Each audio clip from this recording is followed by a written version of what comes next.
నమస్తే. Welcome to political bridge. భారతదేశంలో ఇప్పటికీ అంబేద్కర్ రాజ్యాంగం రచించిన నాటి పరిస్థితులు ఉన్నాయనుకుంటున్నారా? ఈ 21st సెంచరీలో కూడా క్యాస్ట్‌ల గురించి ఆలోచిస్తున్నారా? ఇప్పటికే రిజర్వేషన్స్ వల్ల నష్టపోయింది చాలదు అన్నట్లు ఇప్పుడు మళ్ళీ కొత్తగా కేంద్ర ప్రభుత్వము యూజీసీ చట్టాన్ని తీసుకొచ్చింది. అన్ని యూనివర్సిటీస్‌లో, కాలేజెస్‌లో ఎస్సీలు, ఎస్టీలు, ఓబీసీలు, ఫిజికల్ డిజేబుల్డ్ పర్సన్స్ ఎవరైతే ఉన్నారో వారు క్యాస్ట్ డిస్క్రిమినేషన్‌కి గురవ్వకుండా వారికి ఒక ప్రొటెక్షన్ షీల్డ్ లాగా ఈ చట్టాన్ని తీసుకొచ్చింది కేంద్ర ప్రభుత్వము. ఈ చట్టం కరెక్ట్‌గా యూజ్ అయితే మాత్రం వారికి ఒక ప్రొటెక్షన్ షీల్డ్ లాగా ఉపయోగపడుతుంది. కానీ మిస్‌యూజ్ చేస్తే మాత్రం ఓసీలకి తీవ్ర అన్యాయం జరిగినట్లే.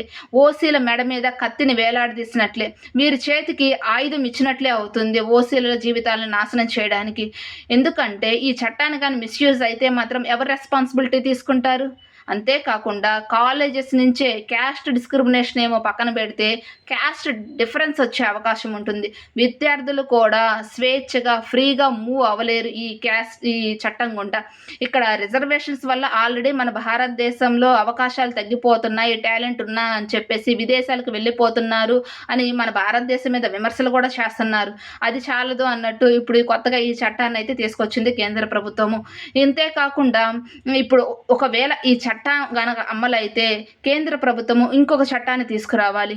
ఎవరైతే రిజర్వేషన్స్ ద్వారా ఉద్యోగం పొందారో వారి ఫ్యామిలీలో ఎవ్వరికి రిజర్వేషన్స్ అప్లై అవ్వకూడదు.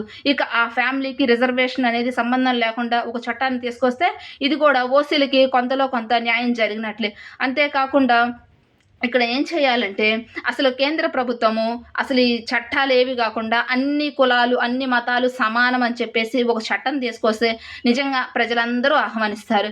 ఇక్కడ మన భారతదేశంలో క్యాస్ట్ డిస్క్రిమినేషన్ ఏమో పక్కన పెడితే క్యాస్ట్ డిస్క్రిమినేషన్ ఎక్కువగా జరుగుతుంది. దీన్ని నిరోధించడానికి కేంద్ర ప్రభుత్వం ఏమైనా చట్టం తీసుకొస్తే బాగుంటుంది. మీరేమంటారు? కామెంట్ చేయండి. వీడియో నచ్చితే లైక్ చేయండి, షేర్ చేయండి, సబ్స్క్రైబ్ చేయండి. Thank you.